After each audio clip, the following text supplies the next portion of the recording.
Good afternoon, ladies and gentlemen. I'd like to start off by thanking all the folks that have said wonderful things.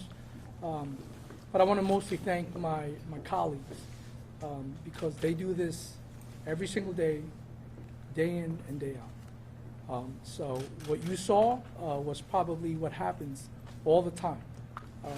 These are some of the hardest working men and women I have the privilege of working with, and I continue to hope that it continues in that direction. Yes, sir. Go ahead, please. I'm sorry. Well, the first question that came to my mind was, why did you pull your service weapon? Did you think that they were in too close proximity, or that you didn't think it was necessary? Well, sir, the training really kicks in at this point.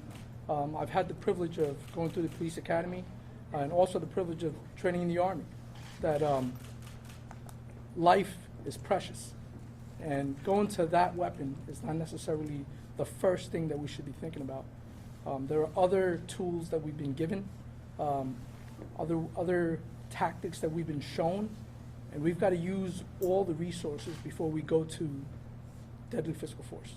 Did you perceive them to be intoxicated or sort of held back in some way that they might not be the physical threat to you that they would have been otherwise? I didn't think of it that way. At that point, I did notice that they were intoxicated, and I felt like I didn't need to go to another tool. They weren't going to be aggressive enough maybe to come after me, which ultimately they did, because honestly, I have no idea.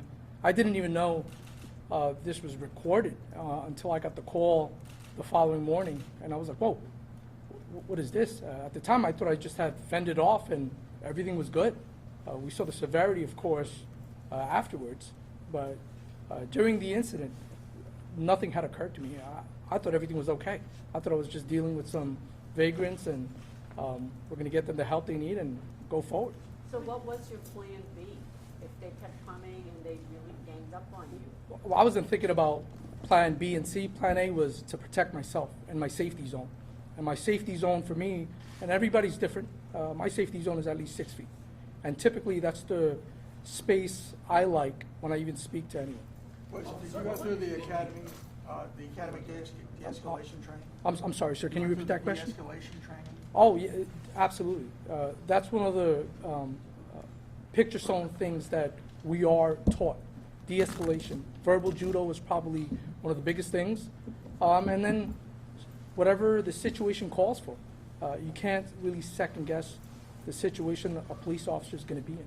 I mean, there's so many different scenarios, but it's whatever the situation calls for. Did you have a partner with you, or did you radio for backup? At the time, ma'am, I did not have a partner with me. Eventually, when I felt like things were a little bit more calm for myself, I did call for the power to be shut off first, and immediately followed to have some cavalry. Officer, Yes, ma'am. Do you feel satisfied now that these men have been brought in and are now facing charges as opposed to what happened right after the incident when they were let go? I'm going to refer that question to the Deputy Commissioner, but justice has been served, so. Officer, what were you thinking in that example when this was all going down? What was going through your mind? Just the safety. Safety was number one for myself, and then when I saw that guy trip over, I was like, holy cow, let me try to grab him as quickly as I can. Unfortunately, I was unable to maintain that safety and be able to grab him, but I felt like the next biggest thing I could do is cut the power. So you were thinking about their safety? Well, I had to, right? That's life. When there's 5 of them and 1 of you, just sort of, you're outnumbered by a tremendous number at this situation. Can you describe what's going through your mind? Well, I could tell you the feeling that I had immediately at that moment. I felt a trickle of sweat go down the back of my neck, and then it was just straight up police action. I've been very fortunate. I've been in situations where weapons were used, especially in combat, being on patrols. So what we're taught is don't go immediately to what you think might happen. Take a second, even if it's the slightest second, think about it.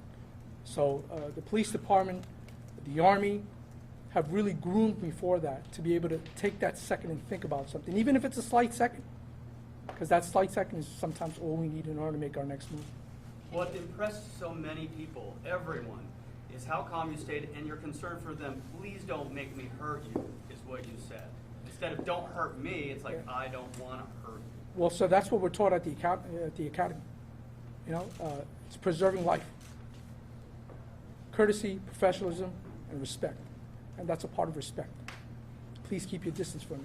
But they weren't showing you that respect. They weren't. And unfortunately, I had to take a defensive posture because of that. Can you talk at all about what led you to being in that subway station? Earlier from that moment, I was walking down the platform to head to the train to go to the other Omega post.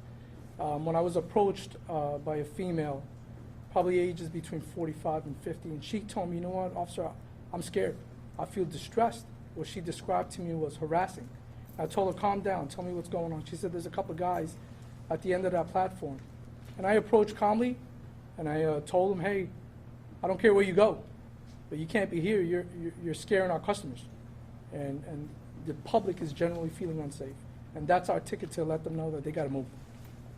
Unfortunately, they didn't move the way I would expect for them to, and it turned into more of an altercation than a simple ejection.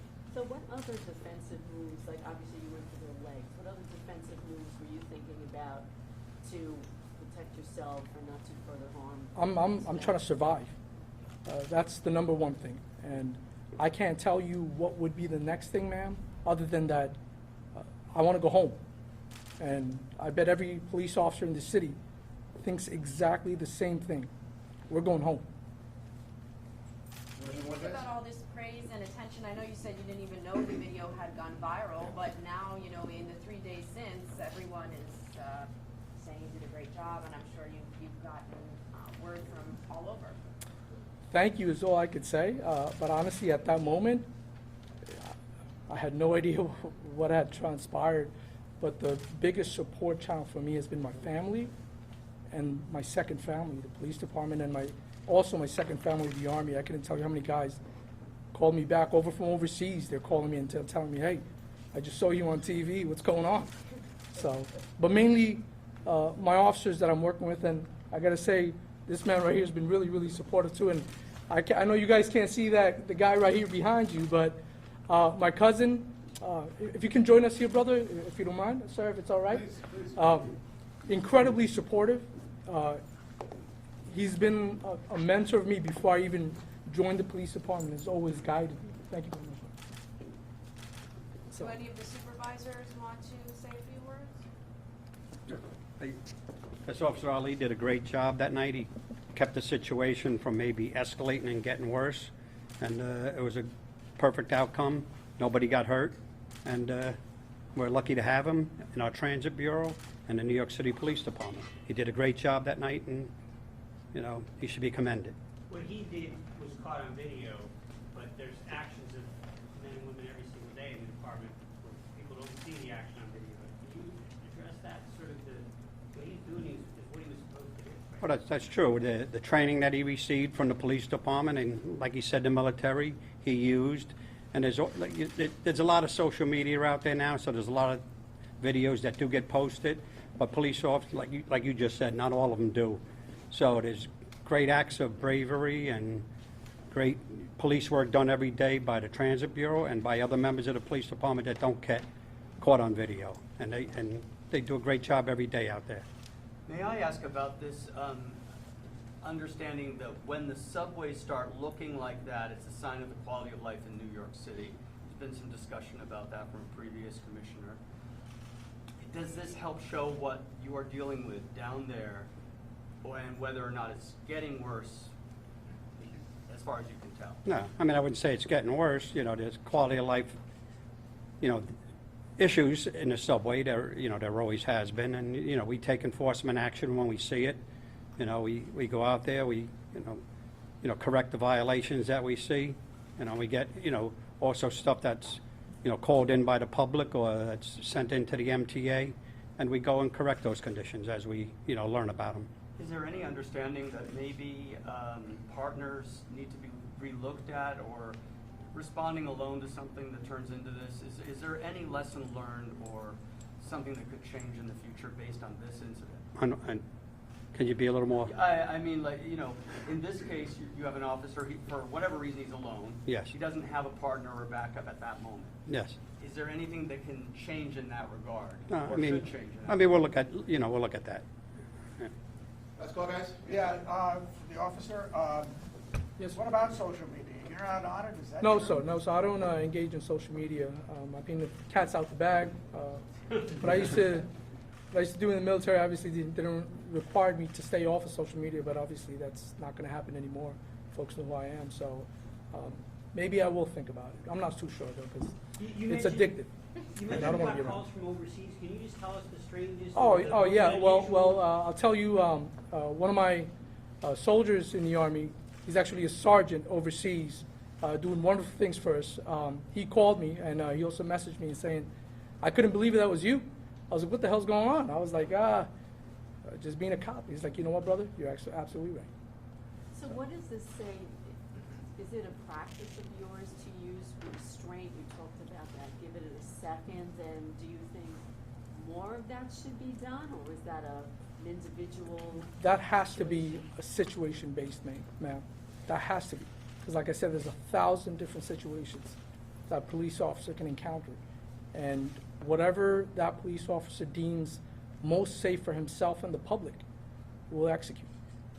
Guys, thanks very much. Okay, Thank you. just one thing I'd like to add. The third individual, Leobardo Alvarado, a 31-year-old male, turned himself in this afternoon to District 4 in Manhattan. He's being charged with obstructing governmental administration and riot. We'll have that out as well, I think, shortly. Thank you, everybody.